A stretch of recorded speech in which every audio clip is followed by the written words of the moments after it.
Good night and welcome to Mindful Life 211. I am Nathan Springer. Thank you for being here. This is Tobago Talks because it's Wednesday. It's the middle of the week, and on Wednesday we talk about Tobago. We live in the beautiful Twin Isle Republic of Trinidad and Tobago is no lesser a twin in the Twin Isle Republic. So we speak about Tobago on Wednesdays here. The Tobago issues are what comes into focus. Now, today, I'm not gloating because I feel saddened about it. But I must highlight that I told you so. I commented over the course of probably a week over and over about the nature of the traffic laws and enforcement of the traffic violations in Trinidad and Tobago. I like that, Trini Hotep. I think Mrs. Prasad Bisasa is trying to get my vote.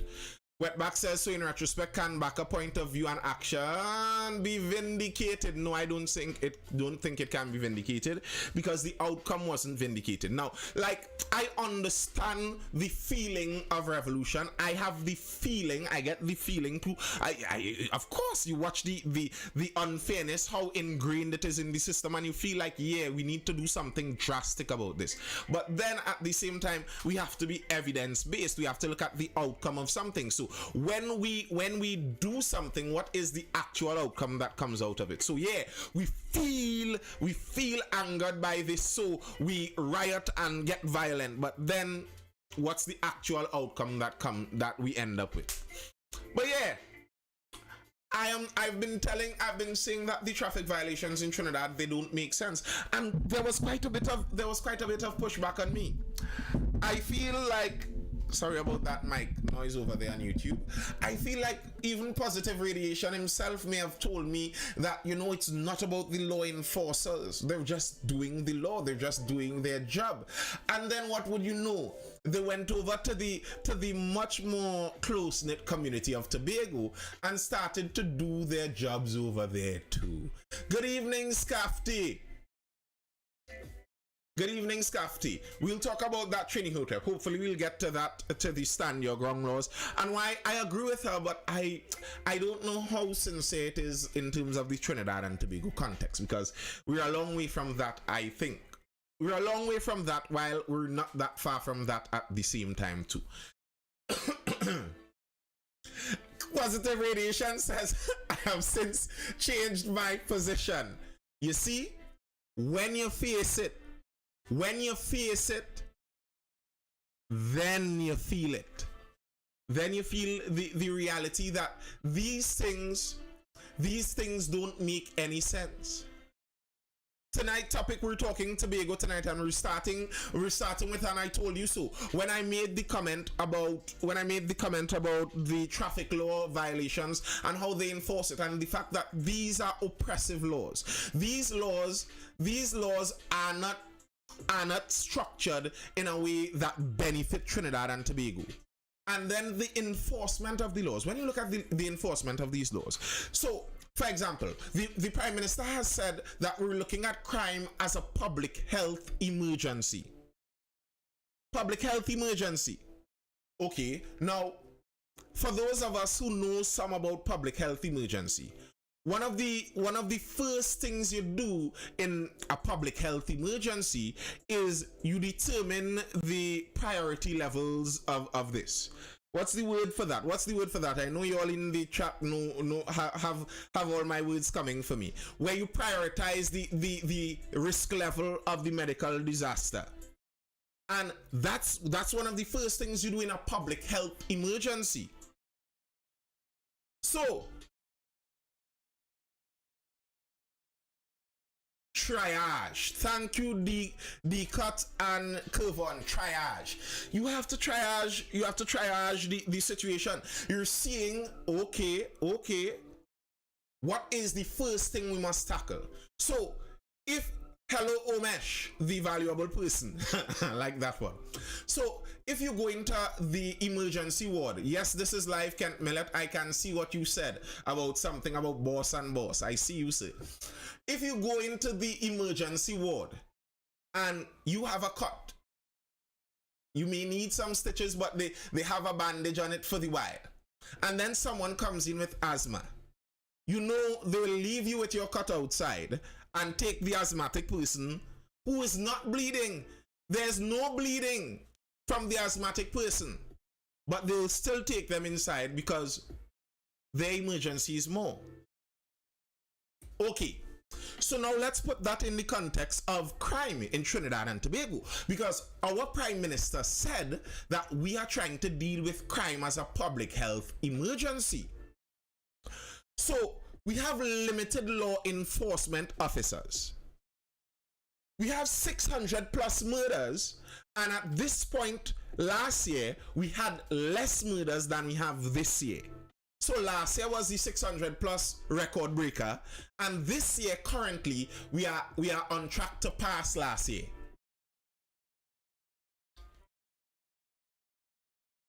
With limited law enforcement, we're triaging crime in Trinidad and Tobago. Do we focus on inspected vehicles? Like, how close of a link do you think vehicle inspection has to the murder rate of Trinidad and Tobago? And yes, all of it's the law, obey the law is the law, people. I hear you, I agree. Yes, it is the law. But we're triaging. Which one is more important? Because it's not like Trinidad and Tobago is a place where you have 5 murders for the year. Like, if it was a place where we had 5 murders for the year, then by all means, you all could focus on the nitty-gritty. Make sure people tint is the right shade of gray. Make sure no one has the discolored lights. Make sure the carbon fiber doesn't back on the license plate. Fine. If we had 5 murders, by all means, go to the nitty-gritty. But we don't. Positive Radiation says this government didn't recently change public health laws where they don't need parliament approvals for public health situations. Crime is so easy to fix in TNT. We just have shitey leaders here. I agree some level of crime is easy to fix. Crime is pretty simple. If you have a large amount of crime in your country, very likely you are not putting enough people in prison. That's kind of as straightforward as it gets. Yes, there's the social side and all of that. Yes. But take the people doing the crime, put them in jail, and crime drops. It's literally that simple. The point I made previously in another live, almost all of the bad boys, you know, if you live in a hotspot area, if you are familiar with some of the guys who go around doing what they do, how many of them have cases outstanding? It's not like these guys aren't known. The police have arrested them. They have been charged. There's evidence mounting against them. It's just, for some strange reason, our legal system cannot seem to keep these guys inside of the prison. Brandon Chadia says crime starts from secondary school. Yes. I agree there are social aspects to crime. But the law enforcement side of this is my grouse with the whole public health emergency for crime thing. Crime fighting, law enforcement isn't about fatherless homes. I've made this point before. The law enforcement side is taking the people who broke the law and putting them away. That's what the law enforcement is about. We have the Ministry of Social Development and the Family. We have the Ministry of Housing. We have Gender Studies. Let them take care of all of those other holistic issues. The law enforcement side of crime is simple. There are a minority of people in a society that do the majority of crime. Pareto distribution, in everything. A minority, a tiny minority of people do the vast majority of crime. What you need to do? is lock them up. It's that simple. Rather, the government need to stop feeding the prisoners and taxpayers money. Japan does it. Okay. What do you think is a short-term solution? Lock the people up. Like, to me, the short-term solution in a country like Trinidad and Tobago would be allowing people to defend themselves. Because short-term, I don't know what the short-term solution is in Trinidad, because we're trapped on all sides. All right, there are many corrupt police who, from the very beginning, they aren't arresting the people enough. They're taking bribes, etc., etc. But even on top of the corrupt police, many of these men have been arrested and charged before. So you can't totally blame the police for that. The police have arrested these men and charged them before. Like, if I am an officer, and I'm thinking about this, if I'm an officer with a bit of scruples in my morals. So I'm looking at this. I arrest the man once, the court system lets him out. I arrest him a second time, the court system lets him out. At some point in time, I'm looking at this and I'm saying, this is futile. This makes no sense. It's best I take a bribe from the man, leave the man out on the street, than I waste everybody's time and circle him in the system. So many of these people have been arrested and charged before. And they go into the system, and then our DPP's office, the prosecutor, the director of public prosecution, does not have enough prosecutors. He has less than half of what he needs, according to the man. So we don't have enough lawyers to prosecute the cases. So, okay, we have a problem with corruption at the police level, but even if we bypass that, we have a problem with not enough prosecutors to prosecute the cases at the prosecutorial level. Then after all of that, we have a judicial system that takes 12 years to process a case. So by the time the 12, 13, 14, 15 plus years pass, the witnesses to the case, they are no more interested. Very likely they're gone on to something else. So I don't know a solution in there. Like, how do we stop corrupt police? What's the solution for that? How do we make the DPP's office to the full employment level? It seems like that's an impossible problem. The DPP doesn't know how to solve it. The courts don't know how to solve it. The Attorney General doesn't know how to solve it. The Prime Minister doesn't know how to solve it. It's an impossible problem to solve.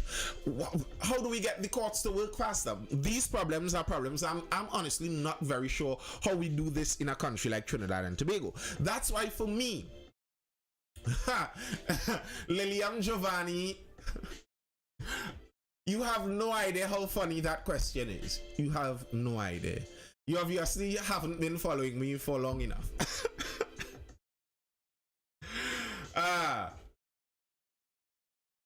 But yeah, that's why my short-term solution is self-defense.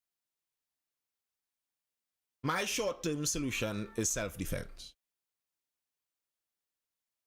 Okay, we can't depend on the police or the legal system to defend us. Well, then you have to allow people to defend themselves. Like when you see, and I've been speaking about this since last year, since before the home invasions got to this level. And this has been the point I'm making. In a country like Trinidad, we are in a country where the bandits are aware that they can run into your house, into your home, and you can do, by and large, nothing. Like the Prime Minister speaks about these things, and he doesn't want to get too many arms in the country, but there are already too many arms in the country. And if you were telling me that, okay, we're in a country where the police are protecting us enough, then we don't need to protect ourselves. Anyway, yes, Positive, you're right. Let's move on. I already told you all I told you so about that about the torture of the licensing violations over in Tobago. They're up in arms about it. And yes, I told you so. I told you so. That's the direction we're heading in. They seem to relish taking money from the easy targets. But diving into some more direct Tobago news, I was seeing over the last 2 weeks, we didn't talk Tobago in a little while, so over the last, they left today, lucky y'all. over the last 2 weeks or so, I saw something coming out of the goat race in Tobago. Media houses to pay $6,500 to cover goat racing.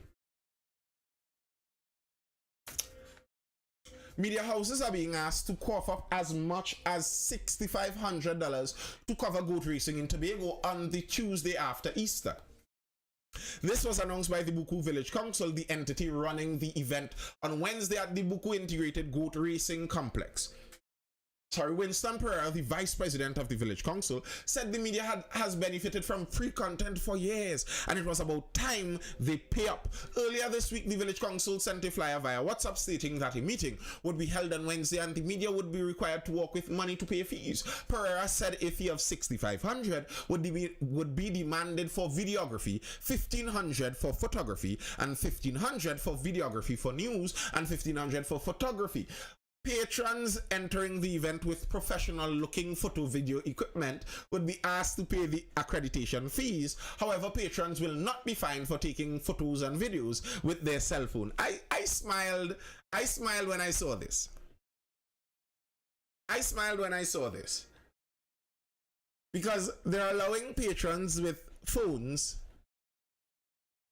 but they're not allowing patrons with professional-looking cameras. Like, sir, 90% of online video is made from phones, you know. A good phone is as good as is needed for internet video. Most professional cameras, the real purpose for professional cameras in present day is for television. Is to give you that big screen 4K kind of quality. But when you're talking about internet video, 4K recording on an iPhone above iPhone X is about as good as nearly any phone screen could show. You can't even show better quality than that on the phone. June Rabi says them are old people who don't even know what is going on in our tech days. Kevon says we're charging the media to promote his failing event. And that's the thing. Like, when I heard this, when I first heard the headline, I could kinda understand. Like, in most professional events, you have to pay. Bro, question why every time you talk Tobago, the viewers drop. I don't know if the viewers drop. I'm seeing 42 here. That's around the average most times. Yeah, most professional events, what happens is if the event is something that's wanted, the media generally pay to cover the event. But that payment is kind of based on demand. Like, in order for this to work, this has to be a sold out event. For that cover fee to be something that people are really interested in paying. For that to be something that those people are really interested in paying, you know, it has to be a wanted event. Pereira said a fee of $6,500 would be demanded, yada yada yada. Pereira said the council needs the money since the limited number of people attending the event does not bring in enough cash at the gates to cover expenses.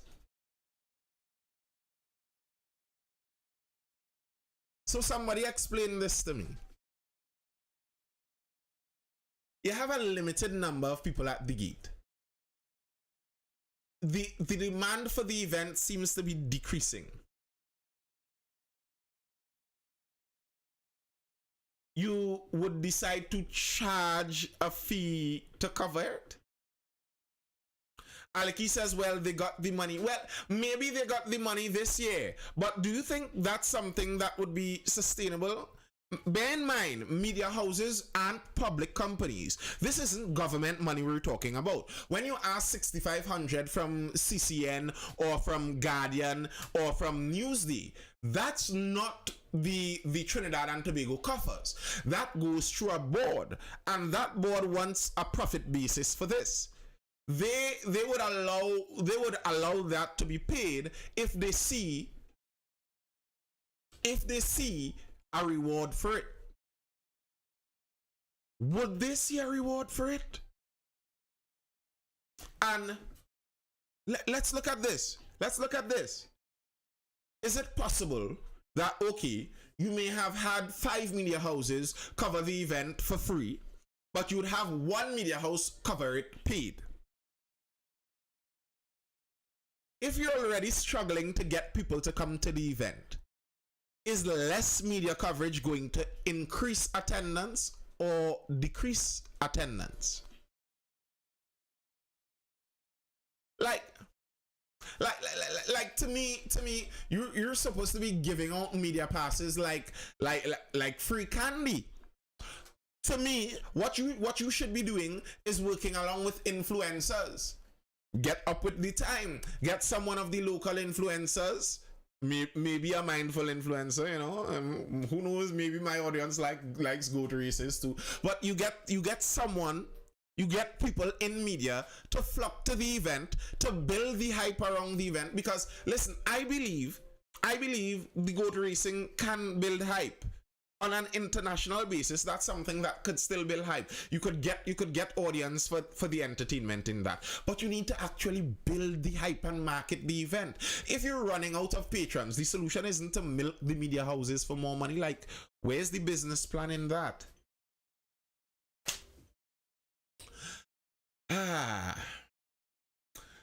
Keegan Denoon, the recently installed president of the village council, said the Tobago House of Assembly was asked for a total of $180,000 in sponsorship of the event.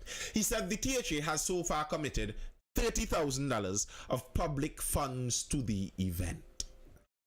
But can I even blame the THA? Can you blame the THA? If the event is decreasing in the demand, should the THA still be putting in the same amount of money? Evidently, whoever is running the event isn't running it in such a way that it's increasing in the attendance. If it's decreasing in the attendance, it doesn't make sense. You keep putting in the same amount of money. That doesn't add up. Nathan, stop giving them ideas. Why to stop giving them ideas? I would like to see these things flourish.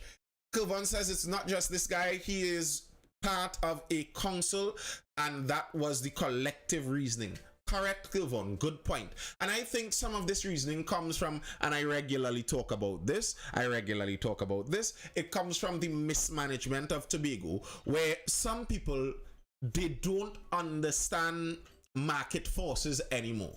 They live on Tobago where they get the allotment from Trinidad, and this has nothing to do with whether it's fair or anything like that, but just the reality of the situation that people have grown up in. Where you get the allotment is dispersed to you. There isn't an independent free market idea. You don't even fully comprehend how the free market works there. So when an event decreases in patronage, instead of looking to change the event, like when Test cricket had less viewers, they had to create T20. When even the T20 could have been decreasing, they dropped it even to T10.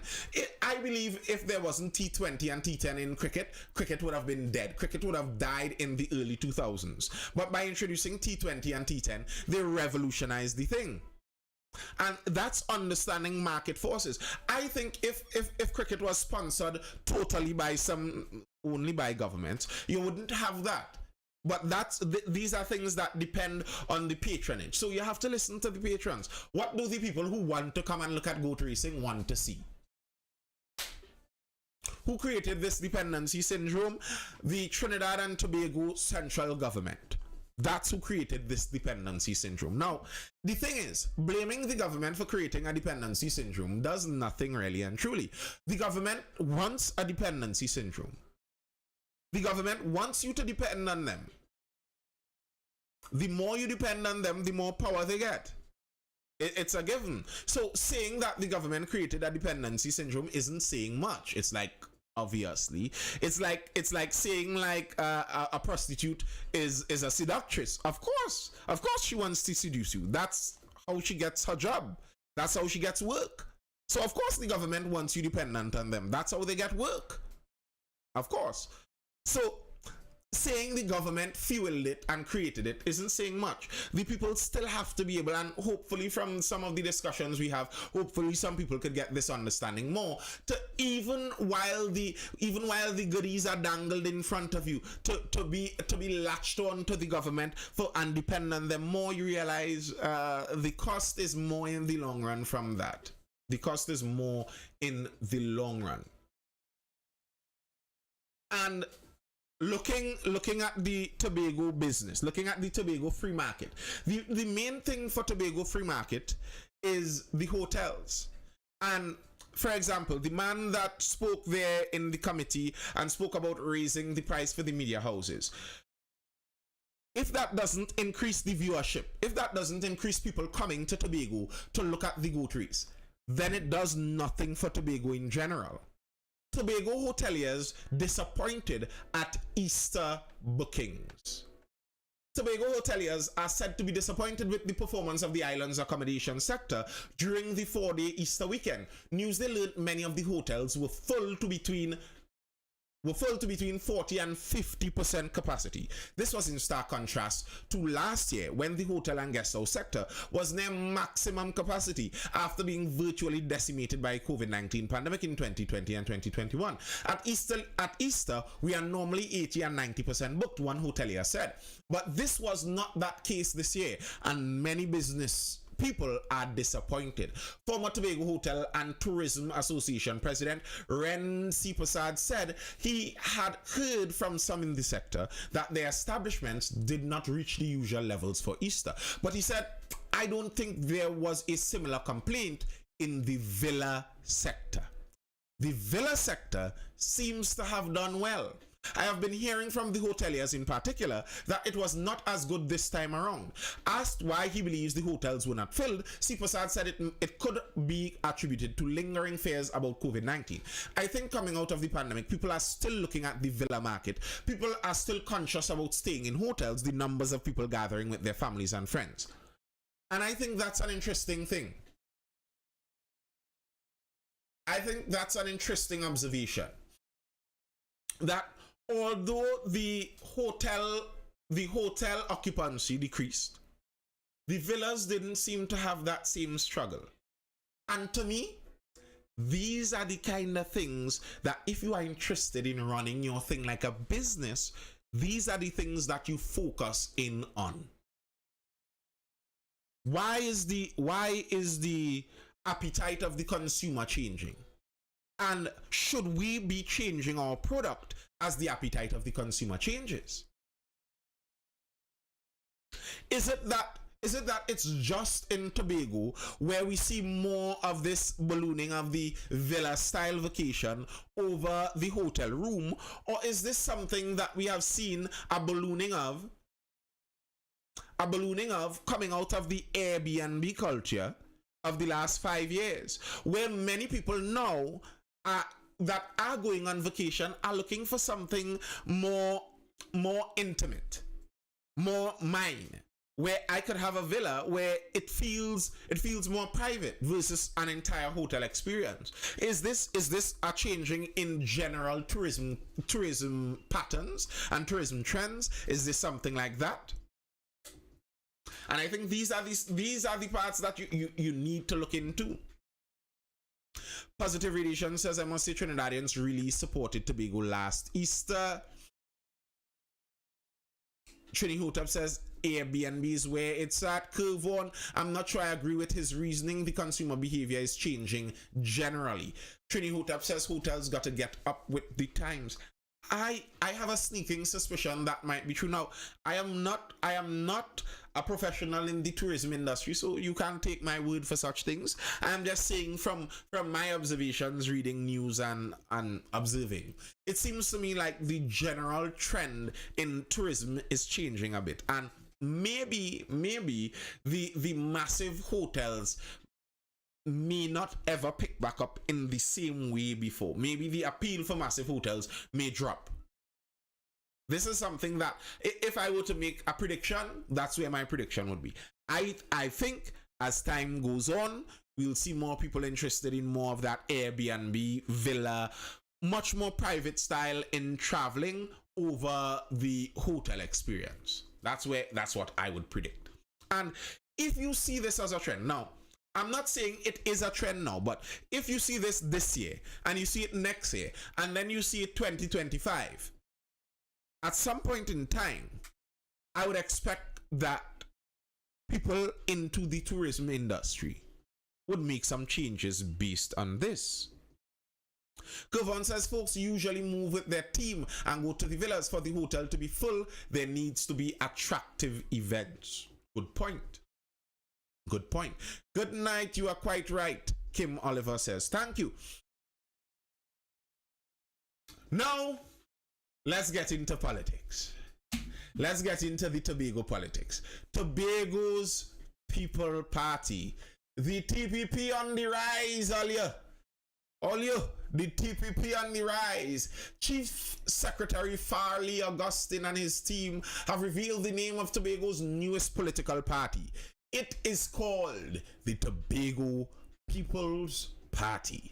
Speaking in Tobago last evening, Augustine told supporters that choosing the name was a democratic process. In fact, he announced that there were 5 names put forward and members voted on the name they felt would best represent Tobagonians.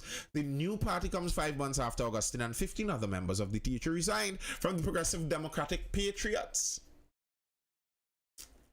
TPP. Yep, it's the TPP. Party politics in Trinidad. This is a breakdown from Professor Hamid Ghani.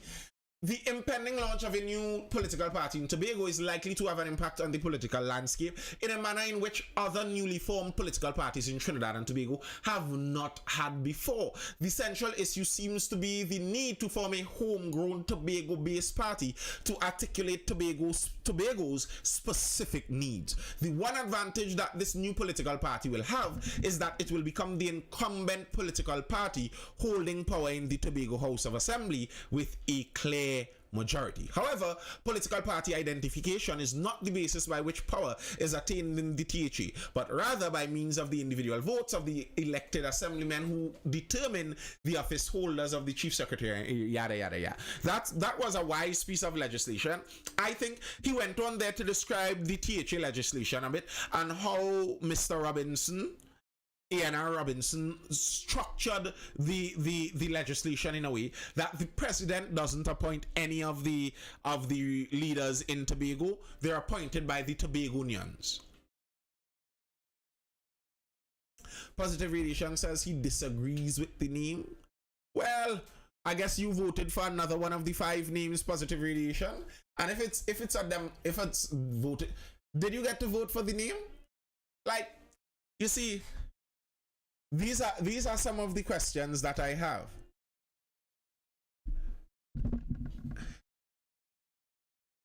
You say it was democratically selected.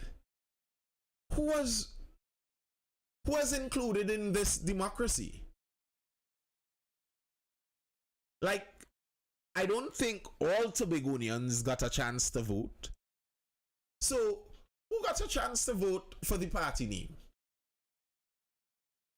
How was like just saying that it was democratically done? I don't know. Maybe someone of you, maybe someone of you were there and you could inform me about the logistics of that. But I'm a bit confused when you say it was democratically selected. Who voted for it? Which group of people? Was it just who showed up and who showed up? Is it invited guests? Is it people on a list? Like, you're telling me it was a democratically chosen, but I don't see it. I don't see how that could be. A democracy of whom? Like if if I say I was voted into power and it's just me and 5 of my family members voted for me, I was democratically selected to lead, but I mean, democratically selected by whom? Yes, positive, of course you can join. Oh, you are there. I did not see you. My bad, my bad. Let's pull that up and accept you guys inside. Yeah. I would like to I'd like to know that. How was that democratic process done? Any one of y'all have any ideas on that?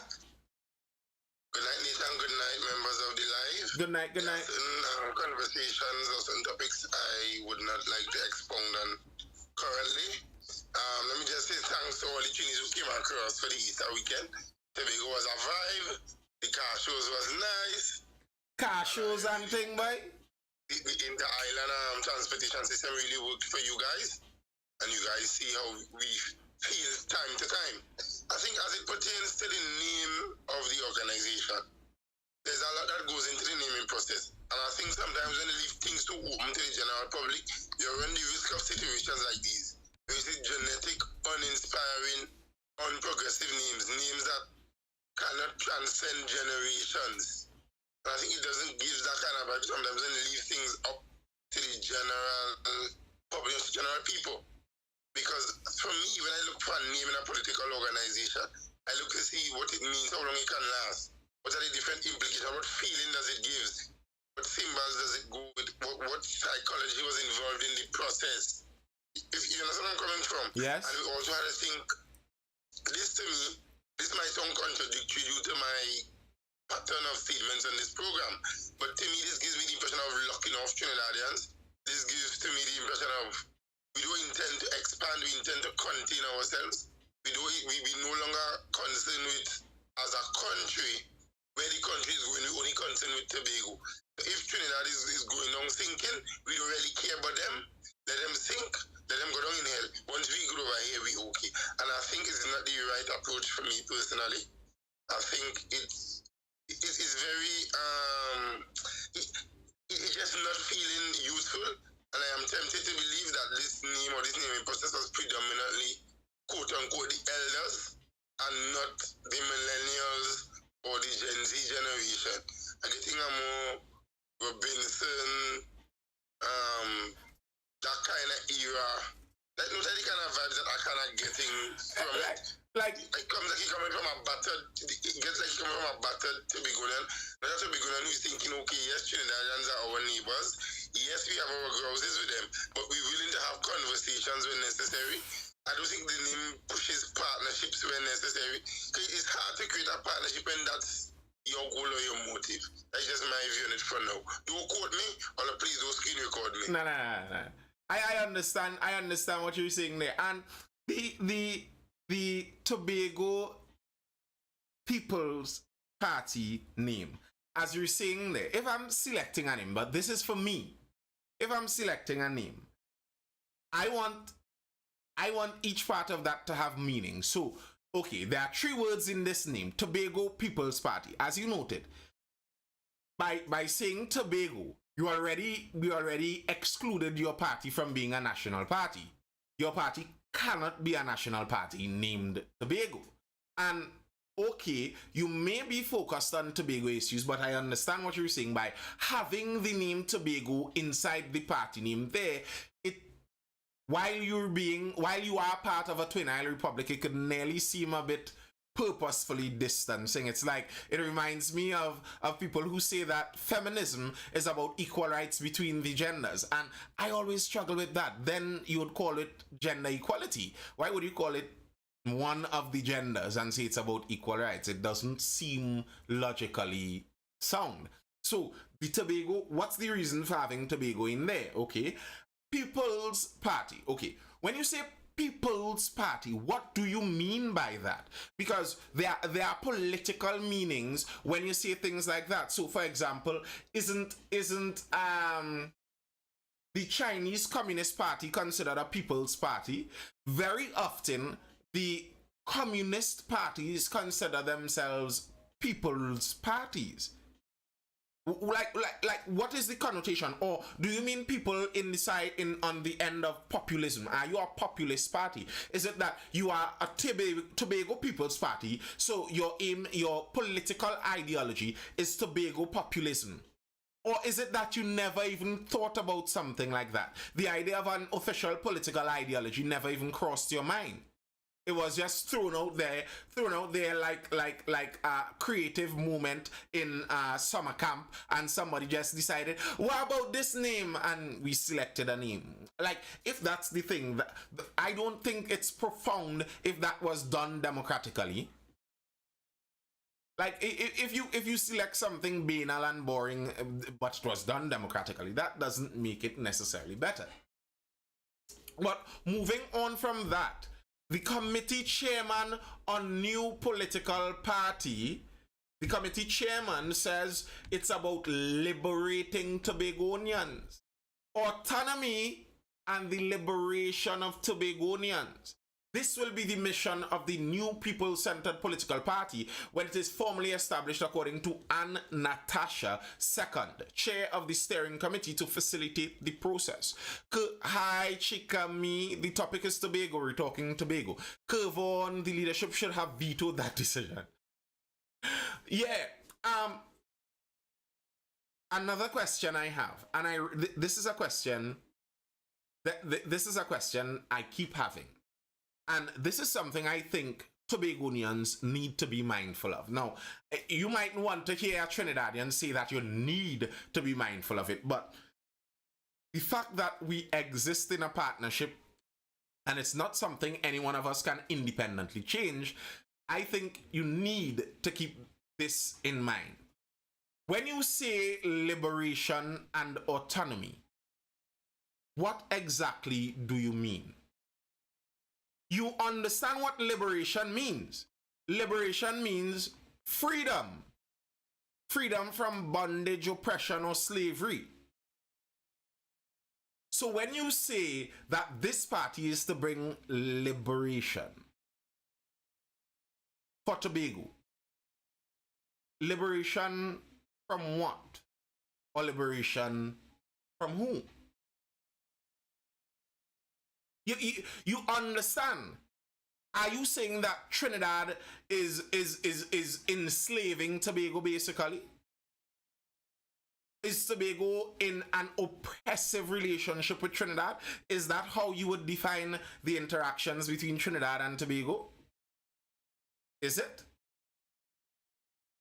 Because liberation gives that idea. And go ahead, I'm listening. Yes, Nathan, I think yes and no to an extent. Because one of the things as a Tobagoan I have come to is certain things, life is not fair. And the relationship between Trinidad and Tobago will never be fair. We would always be outnumbered because we are always a smaller population. And historically, it hasn't gone down. I think it's highly unlikely that you will get any close to the resemblance of fairness. However, in going forward in my interactions, majority of Trinidadians, if not all of Trinidadians, they don't hate Tobagonians. It's not a hate relationship. And sometimes when you give this type of impression or this type of feeling, you're creating some problems that I don't think we need to resurface. I don't think we need to be now looking for partnerships. We need to be looking for negotiation. I think the conversation now should be, okay, we feel this way, you feel this way. How can we all feel a part of this process? What are you willing to give? What are you willing to give up? How can we meet a middle ground vantage point? Because if we continue with this ideology, it's not going to happen. And this sugar argument, I have seen this argument on several occasions, and I will always never agree with this argument. Simply because, and I will always say it, the secondary schools in Trinidad, that decision is made by the ministry. The Ministry of Education don't have much say into what happens in the Tobago schools. Same way the Ministry of Works is responsible for majority of the roads. In Trinidad, Ministry of Works is not responsible for road works on the island of Tobago. So there are some nuances in the system. Mr. Gloverman, please read the THC Act and also please specific attention to item number 25 in the Tobago Sub-Assembly Act and the corresponding act that he makes reference to in the Constitution. I believe it's either 72-1 or 75-1. Take a read and then check me back. Yeah, here's the thing. To me, I don't have a problem with the amount of money Tobago gets in terms of the general split of Trinidad and Tobago. But as I said, Tobagonians must be aware that when you highlight something and say that Tobago is being oppressed by Trinidad, you are inevitably going to cause Trinidadians to try to compare and contrast. Now, okay, if Tobago is being oppressed by Trinidad, the central government in Trinidad, let's look at the amount of money allotted per capita for the residents, and is it the same for all districts of Trinidad and Tobago? And okay, there are nuances to Tobago, why Tobago might have what Tobago has, and as I said, I don't have a problem with that by itself. But when you say something like you are oppressed, then people are going to start to look through it with a fine-teeth comb. And I think when you're talking about autonomy, maybe some of you have the ears of some of the TPP leaders. When you're talking about autonomy, I think autonomy always needs to be given or said with what exactly you mean by it. Because autonomy means self-governance.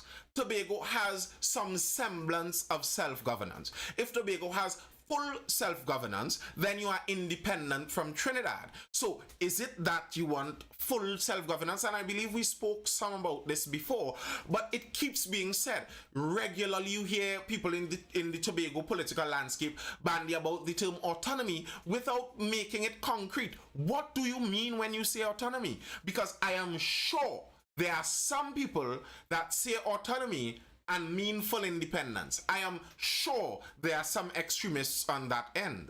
So I don't like the vague term. I don't like the vague term. Make it concrete what you mean. But Nathan, let me go back to something you said earlier at the start. I'm now seeing a comment here. Can't make 100 million but we want self-governance. We were speaking to the dependency syndrome in the earlies. Because there was once a time when Tobago was the food basket of the Caribbean region. When Trinidad struck with oil and gas crumbs was big money then. So you just fling the money up the hotel, liquor sister, you say hold that and you created a problem. The impact of both self-governance, both for Tobago and Trinidad, it could be positive if we teach Trinidadians and Tobagonians the benefits of it and the benefits of working out the nuances of it. Because they would tell you the price of the cost of living in Tobago is extremely high compared to Trinidad, simply because of our boat ride. Something has to be economically wrong. When you look at when you compare the prices for construction materials, let me go into your field, Nathan. When you compare the cost of buying materials in Trinidad, as well as bringing it to Tobago, and you see the increase of the markup, you realize the markup is ridiculously high. Somebody's making exponential profits on doing that. You see, because that is why I said at the early, even putting forward a name creates problems because it gives the wrong impression. It does not show that you're willing to work together. It doesn't show room for partnership. It doesn't show that you're open for conversation on how we can coexist. Because in some marriages, you have a tall husband and a short wife. Are you going to say that the tall husband needs to cut his ankle and come down? Or vice versa? So I think for me, that impression is what I kind of do like initially. I was expecting something a little more holistic, a little more progressive, something a little more on the unification level. Because whether we like it or not, we had to work together. All right. Whether we like it, when any decision made in Trinidad is going to affect Tobago. If crime is high in Trinidad and Tobago has no murders for the year, it's still going to impact what happens. Because globally, they don't separate Trinidad from Tobago. If our athletes perform excellent, they would say it's Trinidad and Tobago. And if they perform poorly, they will say it's Trinidad and Tobago just the same way. The crime in Trinidad would have an impact. But when we keep some of these forums now, we tend to focus on Trinidad alone because they really mean issues and it impacts other persons in the process. So from an economic standpoint, that's why sometimes I would say Tobago is economically trapped and is for elements of the business community, it's an easy way for them to increase their profit margins. You hear this thing positive. I 100% agree with pretty much everything you said there. I basically agree with everything you said there. But I am not sure how what most Tobago politicians demand is going to solve that issue. Okay, The problem as it stands is Tobago is a cash bin. It's a money basket for Trinidadian businessmen. You could go over there and fleece Tobago, and you could fleece the THA because the THA has money and they spend it kind of wild. If the THA gets more money, would that problem decrease or increase? Like, I think a lot of the solution that Tobago needs, if I were to wave a wand and say, okay, what's some of the solution Tobago might need, is Tobago needs a very shrewd businessman to come and run the country. Not a politician, not a public, not like anybody who worked in the public service should not run the THA. You need someone who is a businessman, someone who understands deliverables. What's that positive? He's a Trump for at least 4 years. I don't know about a Trump. But let's be real. Because for me, when people see negativity in individuals, I tend to look for the positive side of them. With that business mindset, they're going to change the way Tobagonians think. And I think that's one of the number one problem this administration is having. Tobagonians have been caught into this dependency syndrome for so long that once the THA pulls out, everything falls. Once the THA has issues with funding, crime in Tobago usually skyrockets. Let's sit down and look at it and break it down. That's the reality. We don't want to embrace it. Once monies are really problems to release finances from Trinidad, you find almost everything in Tobago shuts down. Why? Because it's built heavy, even the private sector. For contractors to be crying, say they can't run efficiently without THA payments, that's to show you how heavily dependent on the Tobago House of Assembly the Tobagoan economy has become. Private investors will tell you the same thing. Outside of tourism, what private sector operations Tobago has? Outside of tourism, and tourism is still heavily dependent on government operations. Correct. So it shows you the mindset of Tobagonians over the years. And when young Tobagonians like myself or Alaki come with these ideas and these new initiatives, we are being shut down with the process. When we go to apply for grants to start businesses, it's $1,000,001 run wrong. And when you do verify, it is the public servant who is there for years, blocking you because they don't want to give them a kickback or a cutback. When you go and you deal with the politician, quote unquote, to begin to put systems in place and make policies, they will do it. And when it gets to the stage of the public servants now, they will block it. They don't want to sign off on it. They're giving you all sorts of problems now because they're changing the system that they become accustomed to. The system has been working for them and not for the general population. So you could have a political revolution happening. But if the public servants, basically, or the individuals who are there to make it happen, does not support it, eventually it's going to flop. The politicians could say what they want, and this goes to any political organization in the space. So then, in terms of what you're saying there, the blame for Tobago and the state Tobago is in. Obviously, yes, there's blame to go around all sides. But what you're saying there, the reason the problem seems intractable, the problem cannot be solved, it's locked in there because of Tobagonians.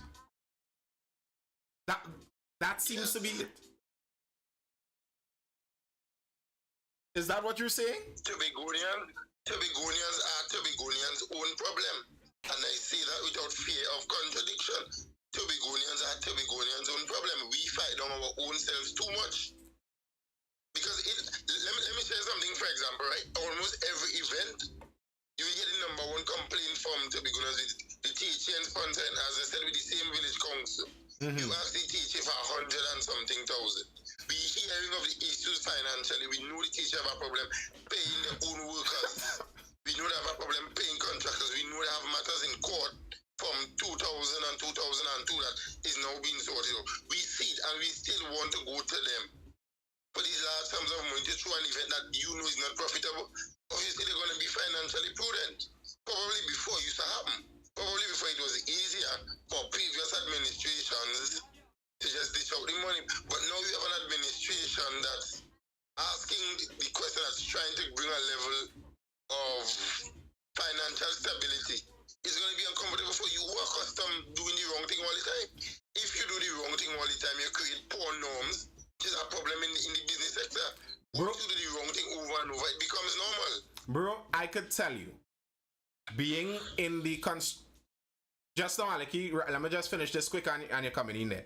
Being in the construction sector and around contractors, Tobago hasn't changed much in the level of outside contractors they use. Even as parties have changed and administration changed, the vast majority of contracts in Tobago are given to outsiders. They go into Tobago, rake out the money, and leave the island.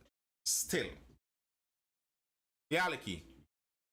So, what Positive said when he said Tobago's big in problem, right?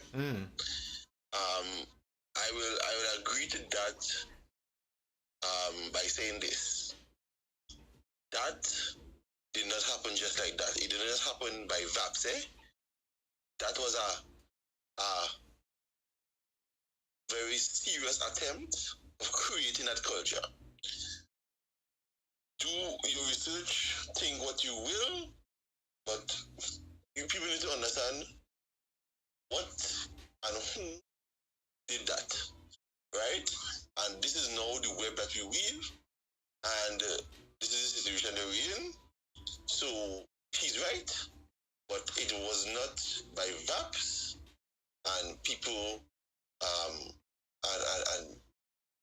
stuff in the space. Definitely work tooth and nail to ensure it like that, right? Let me move on from that point, right? Yeah, because I ain't sticking nonsense tonight. If people want to talk and who's talking saying what Shogunas is as a Shogunas beginning to be good, that was that nonsense. I talk in facts. If they want to do the research, they go find out things, right? Even the comparison of when persons say, well, if the name, understand the point about the name, and if you say that creator, that kind of blockout kind of thing, right?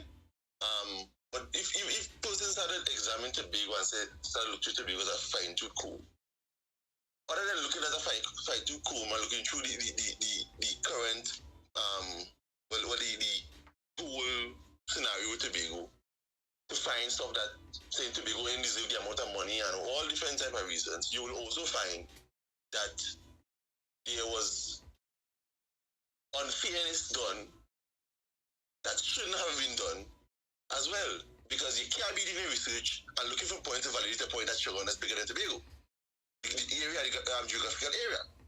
Because if you really do a research, you understand and see the number of examples, a number of instances where we weren't treated fairly. And if you examine these examples, these don't make sense. It just downright wicked in some cases, right? Let me leave that day, because I deal with facts tonight. If you want to, allow me to jump in and let me draw one quick example, right? In fact, let me draw two quick examples. You saw what happened with the road in Moruga recently. Yeah. The bad weather which disconnected an element. Yeah. You saw a temporary road being erected very, very quickly. I am not saying it's the best option, but we saw it happening. We saw a similar occurrence with a road in Tobago with bad rock. Yeah. So we saw that happening. The alternate route for bad rock in that case is through residential areas, and the road cannot accommodate certain size and certain types of vehicles. It's so bad that PTSD buses no longer travel. So the whole of the east is basically cut off from Tobago. Similar to the situation in Trinidad, even though I would admit the Trinidad situation was much worse, but we saw an immediate temporary fix for the situation with Bad Rock. Is it that the Minister of Works and Transport doesn't see fit or financially prudent to implement or to assist the THA financially in a temporary fix for that piece of road which connects Tobago East to Tobago West? But didn't you say that by the THA Act, the responsibility for those roads do not fall under the Ministry of Works? But where does the THA receive funding from? The central government, the Ministry of Finance, but the Ministry of Works wouldn't be responsible for repairing the road, or would they? I would agree with you here, but what I'm saying is, in the event now, to make a claim for that, for the temporary fix, didn't that money come from the Ministry of Finance to fix that temporary road? What I mean in Trinidad and Tobago? In the road in Trinidad, where the river flow and created a problem. I believe they would have gotten that allotted from some kind of emergency fund. Yeah, they would have gotten it released from some kind of emergency fund. Lovely. So in the Tobago scenario, was it that money wasn't dispersed or wasn't important connecting the Tobago, East Tobago West? That wasn't important as well? I cannot know because I wasn't in the room with the decision makers. But I suppose if this falls under your purview of roadworks and you're part of the THA, then that should be your number one priority. The question might fall to the THA first. Why wasn't that your number one priority? Good, and as I said before, I'm going to say it again. We need to look at item number 25 in the Tobago House of Assembly Act and compare it. With the reference being made to the Constitution. Section 7. Item number 25 make reference to a part of the Constitution that we are overlooking as a country. People, they say if you want to pull a population of the black people, you put it in writing. Because check out item number 25 in the Tobago House of Assembly Act. Correct. This is Trinidad and Tobago. I'm here. Ultimate responsibility rests with the cabinet. A minister could come to Tobago and stop any work in Tobago once cabinet says it needs to stop. Once the cabinet colleague said this is what the THA is doing, we don't want this. We see it happening currently with the decision between using Blackrock and using Pigeon Point for beach volleyball. Technically what the minister says goes, legally what the minister says goes. With all the back and forward, let's take a read at the legislation. I agree. I don't deny the legislation has the final authority there, but you have the authority nonetheless in the interim. Unless they veto what you do have the authority right now. Are you saying that the Trinidad and Tobago central government is vetoing the Tobago House of Assembly ability to fix the road? Well, lack of financial, Let me hear you, Aleki. Let me hear what you're saying, Aleki. Lack of support to me comes as vetoing, because when you know they need the support, because bad rock will take a lot of technical expertise, and the cost of fixing that roadway will be extremely high. And they know that. You feel they don't know? They know. They know that. They don't think that they have opaque eye glasses and they're not seeing nothing. Yeah. They know. And the reality is they know that that's the issue, and they would not support it. Like, because they operate election cycle to election cycle. Right? And imagine, I seen people saying about talking with sense and a whole set of nonsense in the chat. But the reality is, you need to support things that will push things. I hear somebody saying, well, we taking more money or something like that, and we can contribute 100,000 in revenue, something like that. They clearly don't know what they're talking about. They clearly don't know. Because then they're talking about something. I hear somebody say, well, the port into go give economic opportunities.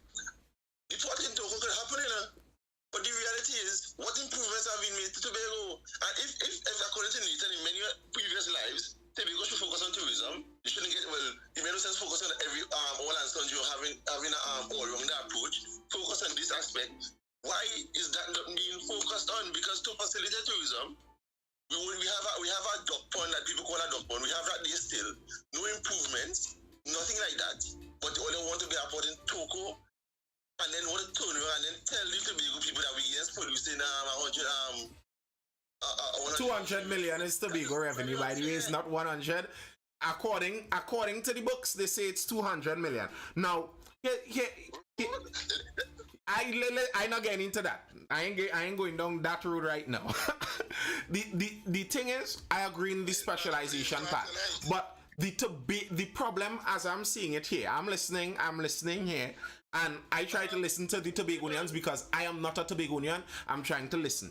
And from what it seems like here, we're bouncing up into some of the same problems you always bounce up into when we look into governmental structures and bureaucratic structures. So it's that the THA is responsible, but the central government is also responsible. So when things go bad, the THA could always say it's the central government's fault, and then the central government could say, well, the THA is the one responsible for it. And no one can actually be held accountable because, for example, you're talking about bad rock there. Now, constitutionally, the THA has oversight. Now, overall in the constitution, the central government can usurp that easily and they're still within the laws. Yes, they do. But in the lineup, the general lineup, the THA has oversight. But the THA could say, we don't have enough resources. So what is the proper methodology to go through to get these resources? Who do you have to write to? Who do you have to apply to? Because I am almost sure for something like this, there would be some kind of proper channel this has to go through, that you have to make a request to this person and the request must be formal and yada da da yada da da yada da da. So good night, Sylvan. Who is that request supposed to go out to? So I cannot say for sure.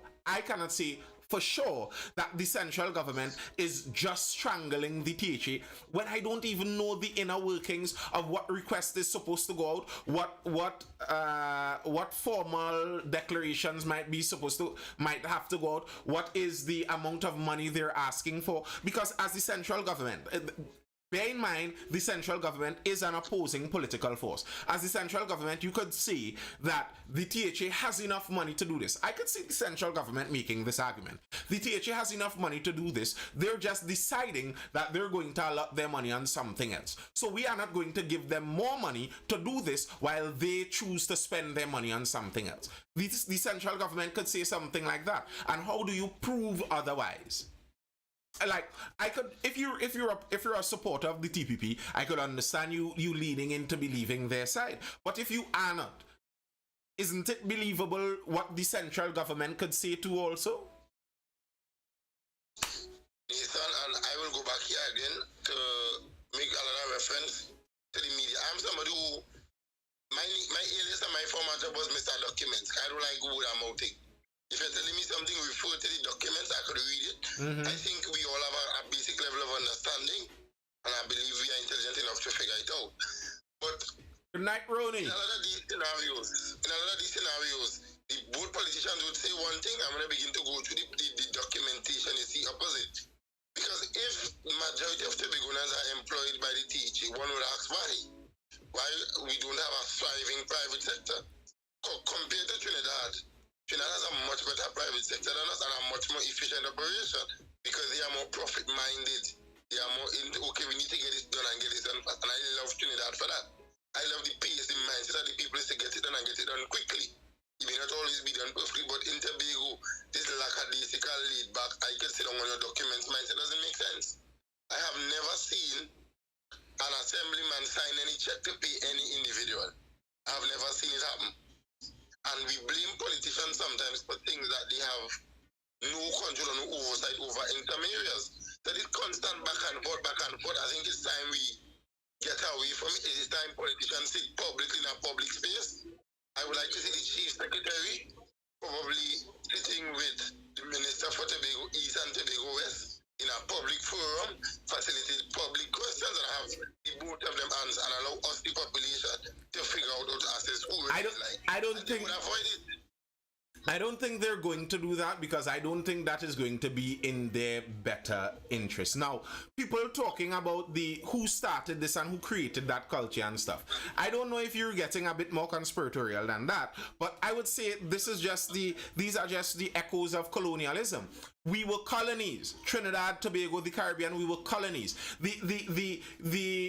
The blueprint of a colony is government dependency. A colony is totally dependent on the imperial power. That's the nature, the imperial motherland. That's the nature of how a colony is created. And we were created... So one quick question. Yes, positive. One quick question. Yeah. Who is considered a ward of the state? Children. Some cases, and I want to be specific. When a person is under arrest for whatever it is, and they are considered a ward of the state? Are prisoners considered ward of the state? Technically, I'm not sure. Technically, why ask? Tobago is still listed as a ward of Trinidad in almost all of our documentation. That simple use of that term could create a problem. We normally saying side by side, but it's not on our documentation. So if we are still considered a ward, that could mentally create some problems as well, as we're discussing here tonight. So simply removing Tobago being a ward and simply being a partner or using a more casual thing, it could have a mental effect. I could agree with that. Going forward. I could agree with that. I could agree with that where you want a ward. But I could agree with that.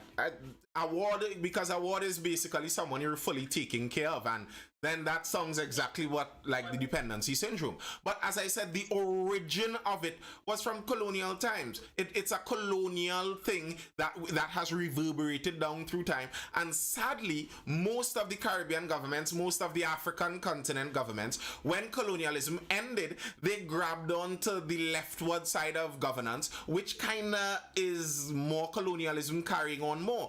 The government of the state took the place of the previous colonial powers. So the state owns all the land, the state owns all the minerals in the country, just as the colonial powers did. If you read a lease in Trinidad and Tobago, it reads like a colonial, like you're still living on a colonial land.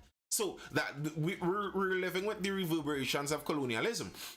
Another part in that, there is a cultural aspect to it. When you speak about the entrepreneurship of Trinidad and Tobago, something I've noticed, and this could be a bit controversial, but something I've noticed, there's a racial and cultural aspect to it. If you look in Trinidad and Tobago, you look in the northern side, the east-west corridor, and then you look on the central to southern side, you look where the private sector is more focused, where it has more small and medium-sized enterprises. Look who is the majority of the public service. And if that's so, even in Trinidad, if Tobago is majority of one race, that race seems to lean much more into the government is going to give me a work. There are many people who grew up with parents who tell them, when you grow up, the government will give you a work. So that's the mentality they have. Yeah, Ronnie, what's up? Oh, hi. Sorry, I don't know if we want to talk about so far. I don't know if you touch on me, take my son here. Not yet. Really up today. Okay, well, I just wanted to talk a little bit about it, if you don't mind. Yeah, go ahead. Okay. So I found it very, I want to say deceitful. Of the certain ComDev secretary, right? So last week or so, the secretary for ComDev, as well as a whole host of them, went to Jamaica, right? Mm-hmm. Flying all over the place to find out ideas to do everything. Right? You're going to Jamaica to see how that is run the community development issues and da-da-da-da-da. Which is great because apparently it have a real nice program running in Jamaica. But when you look at the breakdown in Jamaica, they could afford to do those things because Jamaica's government employs not even 20% of the population. So all the money that they get, so they may not make much money, but the money that the government get is not to pay salaries. They could afford to fix a road. They could afford to build a project. They could do all kind of things. And to be so much of our the recurrent and development money spent in salaries, what you could expect to accomplish. And then one thing I like to say, they keep talking about the private sector this and the private sector that. We do have a private sector. But then when you have the THs squeezing small businesses and contractors, not giving them contracts, how you expect the private sector to work? Because apparently every single contractor in Tobago, from one I go straight down to my can't get a contract. And it's because what they pay them contractors. But they have employees, right? And those are the people that will employ Tobagonians. Like I could tell you, Rooney. I could tell you, I don't know how all the contracts go, but I could tell you from being inside some of the industry, you're telling me positive radiation that they're changing. This new party is running things differently. They aren't doing it like that. They aren't tinging and tinging and tinging. But from my inside knowledge, that's not what I'm seeing. Contracts are running like rain, and most of it seems to be flowing to Trinidad. Son, and that's in my view. No, but that is the truth. Yeah, positive. I am not saying no. I think another problem was due to capacity building previously. Because if I want to dominate, I want to monopolize the market. It benefits me and my friends. I have a number of years in the system. Why shouldn't I, or what stops me from building a system to benefit me and my elitist partners? Tell me what stops me from doing it. You positive. And we know conscience and morals. You are 100%. You are 100% right. You know, the reality is, if you're in the business longer, you'd build capacity. You would have a wider range of equipment. Yada yada yada. But when the PDP and, well, the TPP now, when those guys came in, they were talking that like they understood this reality, and they were still saying that their aim is to focus things in on Tobago. If your reasoning is that you're just going to choose the people who have larger capacity, then you'd never take Tobagonian companies for anything except maybe something totally indigenous to Tobago. So I don't think that's a good enough reason. And I would like to say they could always break up the contracts into smaller pieces to give the contractor. Different contractors could do a different things. But apart from that, if you're really saying that, like, look, you really want to, like, these P&M contractors, quote unquote, dominating the space, right? You don't have a problem Tiffany money. Might as well extend grants to your friend and family for them to do the contracting, like let them buy materials. You know the Tiffany money, Ronnie? What I say? Yeah, they need to. It has so much. You are really not confused of all the members of the life. Well, that is my view. I don't have no court close, but or they could find Empress Rooney somewhere, and I'll share them that. There is no problem. But the other day, what I'm saying is, if you want to really build, and it's not to say that you thief any money to give grants. You could give grants, like that's the purpose. You have entrepreneurial grants that you could give to people. If it is you really want these people to build businesses and do all kind of thing, all the Begonians really want to do is get walk on the road. For the last year, the salaries for health and for work went up. Why? Because everybody working on the road. That makes no sense. Rooney, I would. You and I both know why I have to be cautious in making some of these statements. But I want to agree and I want to disagree with you. I want to agree with you in terms of you have been cultured to thinking that a morning work is the best thing for everybody to do. And everybody want to go online for the rest of the day to go and do nothing with their life. And they're clogging the system in that regard. And I want to disagree with you by saying what's the sense of training programs? Or like we see in Comnev and they run all of these skills programs, and then everybody going and open up a business, everybody going and sell sugar, cake and plum, and the quality overall is falling, the quality of the product is falling apart. So we do have a standard for it. So it's kind of counterproductive in a 50-50 kind of position, because you have to do development projects as well as you have to operate on the recurrent expenditure. If the administration decides, here what's going on, we are hiring nobody this year. We are hiring nobody for the next 2 years. We're just paying off all the bills. Any old bill that we have, come to we see the bill, verify the bill. We're paying off. We are hiring nobody, no new road and fix it, no development. How are we going to respond as a people? Or we say, here, what's going on? You see this year here? This year, all we decide we're going to do is development projects alone. So we're going to employ, we just don't come for no business grant. Don't come to me for nothing other than that, because this year we just need development for this fiscal. How are we going to respond? A positive relation, that is not how it works. There is recurrent and then there's development program. They are two separate heads. They don't share money. The money goes to either or. But excuse me. Even with the development program, whereby the daily pays get paid, they have no money there either. They still don't have any money because you know why? Daily pays is the men on the road. And when you keep expanding the men on the road, you're eating away at all the money that you're getting in the development program anyway. You see, but I'm not saying that you want everybody to do. I mean, the nature of people is not to do things like it would have people who would be willing to take the risk and open a business. Not every man is not going to do that, but you should. People who want to do it, you should give them the opportunities, give them the grants, make it a little bit easier. And I mean, like, look at cruise ship coming in Tobago every other day, right? So it's not that they have to sell to themselves. They're selling 30 tour.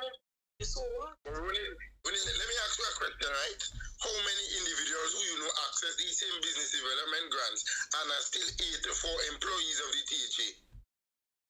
Yes, I know plenty of persons who have business. And this for me is one of my biggest pet peeves. I think one of the requirements should be for you to get new business grants, you must not be employed with a big house of assembly, because a number of them, you get poor quality work from them because of that, because they're already employees of the THC and running their own business by the side. If your business depends on, if your main income depends on your business, you're not going to make some of the foolish decisions as some of these entrepreneurs, because you know if your business flop, you have no milk and pampers on the table. So it will force these quote-unquote entrepreneurs, who I consider just to be self-made or self-employed or that kind of vibe, to make sure your business goes properly, to make sure your business is profitable. Because the man that's selling his reef boat ticket, he doesn't have an 8 to 4 with THA. So he will always want to have his boat filled with individuals, even though the quality of the service may be poor. But what he would want to do to ensure that he knows at the end of the day he goes home with a salary. When I have my THA $7,000 in the bank, why should I fight up with my supplemental income to make sure it's being operated profitably? I don't have to, because I know my $7,000 salary show, and that is supplemental income, that is complementary income. Positive. I think you just outlined it. We said it before, but you outlined it so clear. The problem with Tobago. You said if someone has the THA work, sure, why they care to do any kind of entrepreneurship properly? And if 75% of Tobago is employed by the THA, you are telling me that 75% of the workforce in Tobago has an attitude where they don't need to or care about private sector and running it properly.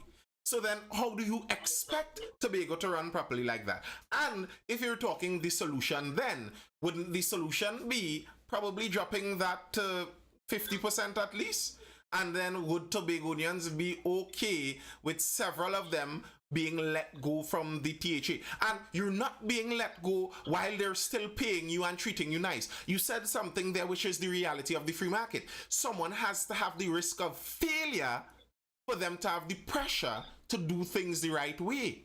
But so if you take away the risk of failure from them, it doesn't have enough pressure. So are you willing to drop 25% more of your labor force from being employed by the THA into the private sector with no grand safety net? They have to find their way. But Nathan, let me share two initiatives. I was able to speak to the chief late last year, right? I was able to have a conversation with him, and I shared an initiative, and I remember he told me to take note of it. When we issuing these grants, we need to change the policy on issuing these small businesses grants. Every year or every year and a half, you must employ an individual from the community. So you're putting systems in the policy where your business must go, and you must be able to pull some of this labor force. And then we now also have a policy where he had a plan that was shared on the campaign trail. I know the chief is being accused of fancy promises. It was a 4-year plan to wean individuals off of the public service. So the first year you're allowed to work on your business and work in the THA. The second year you was working less time for the THA, and you was getting the same amount of salary and you work on your business. The third year, you was supposed to be a more drastic cut. And by the fourth year, the THA was supposed to allow you to release you because they have 4 years to build a sustainable business, have a sustainable income, and that was a plan to reduce the employment in the THA. His political opponent said he's going to cut half of the THA and he wants to send home THA workers. And it was a whole big issue on the campaign trail. And eventually he came and he dropped it. When he had the last budget campaign series, I think it was something with sense, it was a play on the word sense. And a young lady asked him about it. She said, but you share this initiative and we haven't seen it. He said he was chastised on it by the campaign and it created some pushback. So because of that, he didn't push to implement the policy. These are the type of hardline policies that I have to take to push development. But he is going to pay the political price for it. That is the reality. If you implement these policies, you are going to, the country is going to benefit of the island, but you're going to pay the political price. Okay, well, nothing wrong with that. You had to, and I remember that. I remember very clearly when Fadi was saying, you need to cut down on the employment. I made a video about that. I was so happy when I heard that. I was like, look at Trinidad and Tobagonian politician talking sense. Wow. But I remember that so distinctly because that made me think highly of the man. I was like, he seems like he identifies the problem. Exactly. I thought so too. I thought it made sense. And as you were saying, with the no need to do better if you do have your work up, if you have a job to fall back on, which is very correct. But as somebody was pointing out in the chat, Jamaica had to take the measure that they took because IMF moving on them, right? And there was the same thing with Barbados. When IMF moving on them, the public service had to cut down. Which is the first thing IMF does really do when it comes. They let go of your public service, right? So what it is we waiting for? Are we waiting for IMF to come in and tell us that we need to shed some excess weight? Right. You know, like, well, what's so frustrating with that for me, Ronnie, is what we're trying to do by not shedding it. What we're trying to do actually, we know the reason the IMF comes in and throws out your public service is because everyone the world over knows that is an inefficient boondoggle. It does not help. It's just pulling back the country. So what we're actually doing is we're trying to balance the country where the people who are actually making enough resources in the country, we don't want to put the weight on them too much by weighing them down with this public service that is leeching off of the country. Now, this isn't an insult to say that the public servants are leeches, but the public service is leeching off of the country. And if you look at the public service as an entity there, the public service is sucking from all of the other parts of the country that are actually producing resources. And what the government is trying to do is balance it that it doesn't suck so much that it takes us all down. But either way, it is still sucking. That's what we're trying to do. We're trying to balance the leech. that's not how you don't come, man. Yes, Nathan, I'm of the view the whole public service act needs serious review nationally. Because even if we may not be a fan of the current government, there are some similarities that we need to come to terms with. Even with our sitting Prime Minister and the sitting administration, even as it pertains to the way we operate. I believe some of the problems faced by the state is being faced by the central government in dealing with the public servants. When Winston implemented our wage freeze, there was serious kickback. It resulted in him losing his mobility. And years after, we now understood the decision that he took. And now everybody arguing for a raise of pay. And everybody fighting for a raise. And everybody want more money. But there are implications of that. I'm not saying it shouldn't ask for it. If we had get one more term of Robinson in the 90s there, Trinidad might have been so much better. Just one person with the cojones to say with full fight with full force, even with the gun facing it, like somebody with cojones who all right, the campaign doesn't like it, but this is what Tobago needs. We need to wean Tobago off of the public service, so this is what I am going to implement, even if we don't like it. What did you get into politics for? Did you get into politics to try and solve the issues of your nation, or did you get into politics for a popularity contest? If you want to be liked, well then fine. That's what you're doing. But if you're saying that you're trying to change, to get change done and positive change, then you must understand that obviously you wouldn't be liked for all that you have to do. No, because I just say in order for some seeds to be planted, you have to mash them. In order for some seeds to get into the ground, you have to mash them. True. And they become fruitful after. So basically, this is the mindset we have to create. And this is why I like these types of discussion. Because we have to get this kind of mindset into the younger generation now. So I know in the event, let's say I become a politician now. Nathan could probably pull up this live and say, yeah, but positive, you was telling me this then. What is the problem? And then I may be able to explain this is the challenges I'm meeting. Because when you explain, an educated population makes an educated vote. And too many times politicians play on our ignorance for governance. And this is why you find particular areas usually follow particular political entities and how they feed these areas with handouts and with this dependency syndrome, because they're not taking the time to read and to learn and to open up their minds and to educate them on the way the system operates. Because if I know you are the blocker in the system, essentially, I would not call the politician, I would call you and be bothering you. And when I get fed up bothering me, you go do your work and you go send it up to the next level. Because even in agriculture, this has been one of the greatest times for agriculture. When we see TOBAGO products beginning to hit the market and hit the market heavily, we saw people criticize the partnership with Novo Farms in Trinidad. And the only reason why Novo Farms got involved is because the processing plant, which was built by the previous administration, does not reach some of the international standards for packaging. Doesn't even reach some of the local standards. So we now have to partner with our Trinidadian company, quote unquote. And TOBAGO products are some of the best products. I could vouch for it. I eat TOBAGO products once I get a chance almost every day. The producer of Dashin cereal lives almost a street away from me. So we see the development happening and we see it coming. But it's to have the mindset, one, two, to be good and support we own. We have to leave out Sunshine cereals and Oreos and some of these larger... Sunshine is local, eh? Train our children. Sunshine is local, though. Take your time. I've been a Tobagonian and I've been selfish in this case. We need to begin to train our children to eat them things. Because I didn't grow up on grapes, I grew up on Plum City. But I don't see TOBAGO in Trinidad, though. I don't see TOBAGO local in Trinidad. Yes.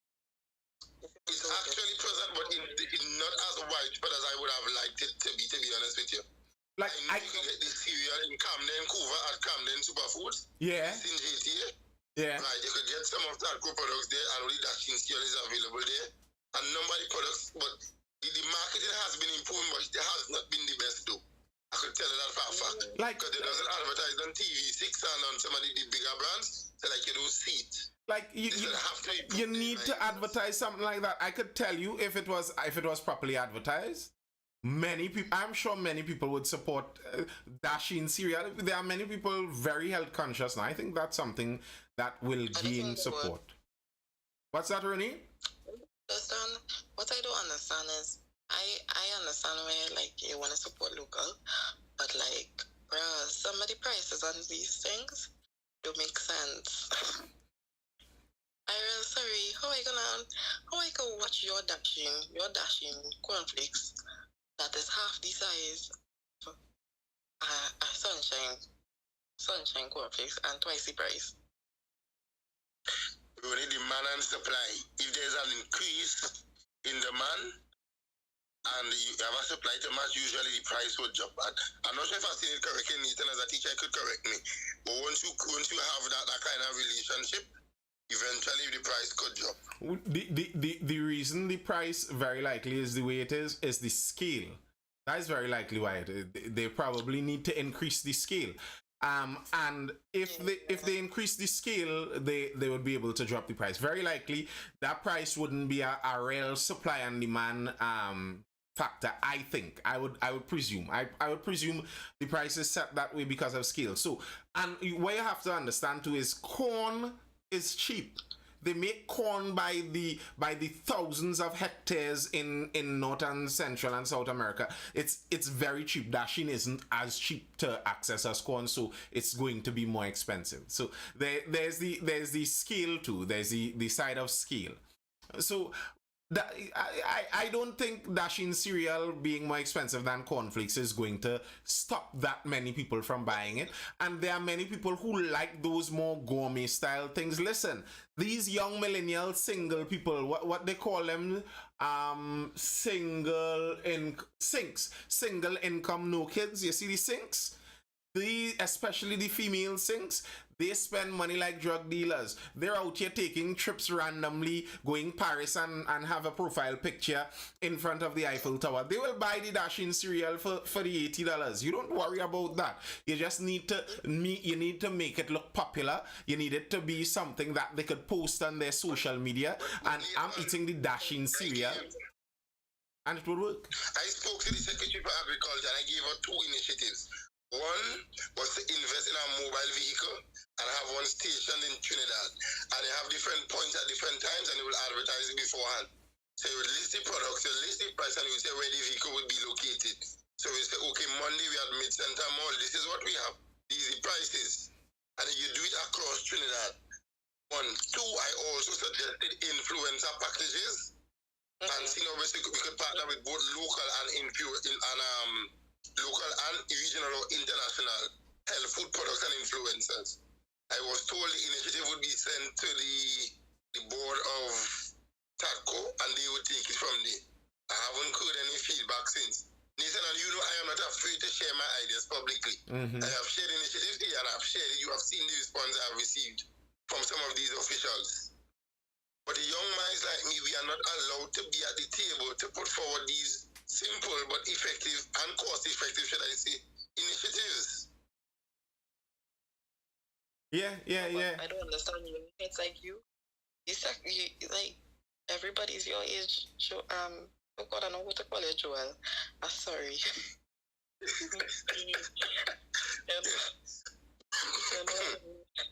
Everybody is around your age anyway.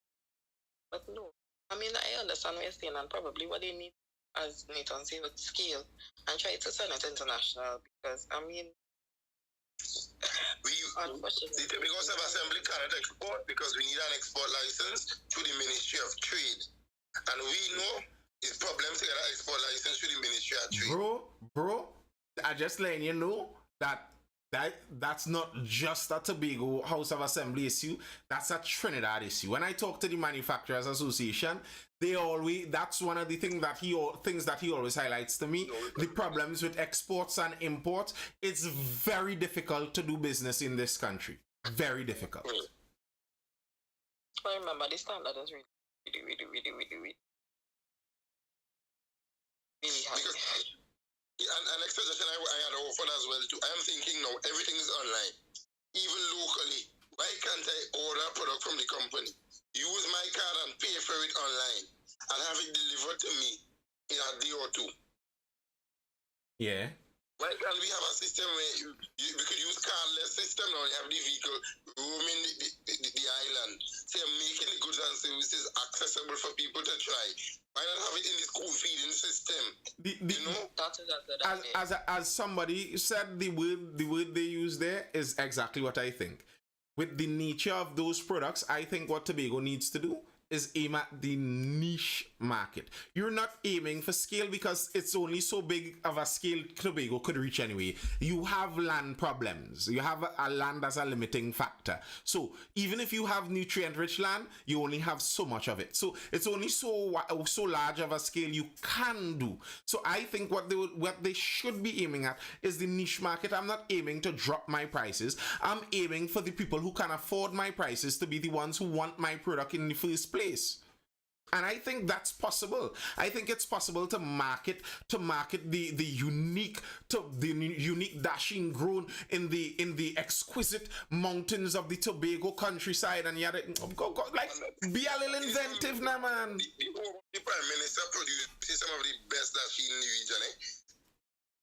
Like, oh gosh, make an ad and tell people that. Listen, people are paying $200 per session to a personal trainer. These young millennials are spending money. You don't have to worry about the price like that. I don't think the price is a problem. Marketing is a problem. You need people to want the product. Curvon says invest in packaging and branding and price appropriately, sell it in the West and the South, and it will sell. I know many people selling gourmet goods out there. They're making gourmet goods from, they bought retail products at retail price, make a product as a gourmet good and still sell it for a profit. How much for a birthday cake right now, Rooney? Some of those custom-made birthday cake with a little small Hennessy tip inside of it is $450. Well, for a small one, yeah. For a small one, you see, a small one, $450. You worried about cereal prices? They're buying $450 cake. And sometimes the cake don't even taste good. The taste is not the thing. They just want the picture for social media. But Nathan, then again it comes back to the point. Sometimes we could say, where I said earlier, Tobagonians are Tobagonians' own problem. Tobagonians are Tobagonian solution as well. Because there's a number of solutions we can sit down and discuss. Aleki and I talk almost 6-7 hours sometimes with different initiatives. I know another guy and myself, sometimes we sit down and we line for hours with ideas and initiatives which we could push our very own island. Some simple niche markets. Marketing is one of the things we need to look at very seriously, and we need to change the way we market. We need to invest some more money into that marketing. I share the issue with you, Nathan, concerning the airport and using it as an FB and pushing that and targeting that scenic vibes to that high-end traveler. But when all I got was a fancy diplomatic answer. I was never called and never got a follow-up. And the individual who responded was somebody who I know pretty well because they were one of my teachers. But we never got a follow-up, we never got a meeting, we never got no questions moving forward. I know our alumni of MB Riddle right now who is willing to partner with Tobago and to have astronauts visit Tobago to push aviation from that perspective. All he asked for was a plane ticket to and from the island and a box of crab and dumpling. Well, do it. Do it for I don't have the finances to make that investment, and then the persons with the resources not seeing it as being a profitable market. It's the same situation we saw here with the hoteliers and the villas earlier. The reason why the villas and the hoteliers made it, I have a number of friends over here this weekend, and they will tell you it's cheaper when we do it like that. Because when we made that move, we could pack our vehicles with the groceries, we could go through the price mart or the super farm or the SS Passat. We pack our vehicles, we load the boat, and we come to Tobago for the weekend.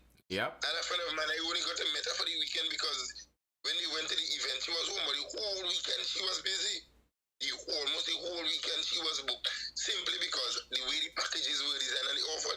Why am I going to pay to go in a high-end hotel just to sleep on an air conditioner and look out? Yeah, that friend come over for the weekend?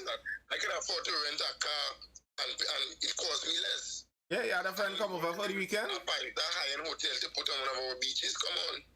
Yeah, the friend come over for the weekend? Moving on smartly. No, Yeah. Yeah, Ronnie. I know several people give up on hotel. Like, hotels aren't the thing anymore. Some people not staying in hotels. They want to stay in nice, just villas, full glass, infinity pools, beautiful views, and they will stay with 20 other friends and split the bill. All right. Versus go and stay in a hotel. Why are we still building hotels? And hotels the hotels that we have already is a time. We spoke about that right before you came in, where we have to actually, but that's kind of what Positive is talking about, to the ability to look at things and make a different decision. And I constantly complain about this, where it seems so often that a lot of our governments are just copy and paste from the other Western governments. We're the United States 10 years later. Like for goodness sakes, look at the country and come up with an innovative set of policy and legislation that is custom made for this country. But alas, we find ourselves in this problem. But folks, it's closing in on 12 o'clock. This was nice. This was the Tobago day of the Mindful Life. Always a lively debate, and I like that. I like how the Tobagonians come out to discuss their issues. These are things that I think help. These are things that I think help. It educates people. You're able to see things from different views. Somebody could tell you you're talking nonsense in the chat, and that makes you wonder, am I talking nonsense? And you may question yourself and all of that. The discussion is lovely. I like it. So thank you guys for tuning in. Anything last you want to say there? Yeah, again, Nathan, I really appreciate these types of sessions. Hopefully persons in influential positions are able to take a look at this and at least have a think and a thought and ask some of these questions, because I believe, being Tobagonian, we can solve our own problem, and yes, we do love and we would appreciate external help and assistance when necessary, because we don't know it all. Sometimes we need to have persons to challenge us, and I believe in opposition. So don't fear to come and tell me I'm wrong. But I think opposition forces you to think, it forces you to do more research. Correct. And as a people, secondly, we have an opposition that don't give a flying flute about Tobago, and that is why electorally we know where we stand with them. Have a wonderful night. Ronnie, we need to talk. We have a couple of birthdays next month. Yes, sir? I say we have a couple of birthdays next month. I think we may have to have a private conversation. That's no problem. I thought my birthday's next month too. I mean, my birthday was this month, but my birthday's next month too. So yeah. I feel like you don't understand what this birthday term means, you know. I feel like you're not sure what this birthday term means. It means for me. Okay, so my birthday was Easter. I was busy the whole Easter. And I was busy for days, so I celebrate my birthday. We don't allow Nathan to pull in. Remember we are live, Ronnie. Remember we are live. Hey, talking about that, when the lime get nice, tell me. I want to be in Tobago to I like Tobago, you know. I like Tobago. Stay in Tobago for a while.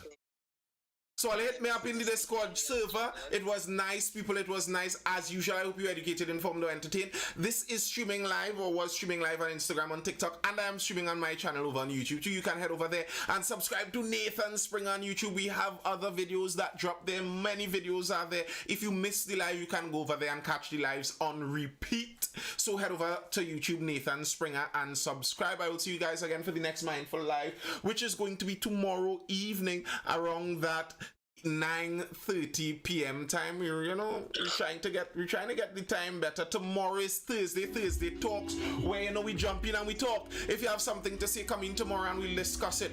If you find I talk nonsense, you can come in tomorrow and actually tell me with your own voice that I talk nonsense and try to explain to me the nonsense I talk.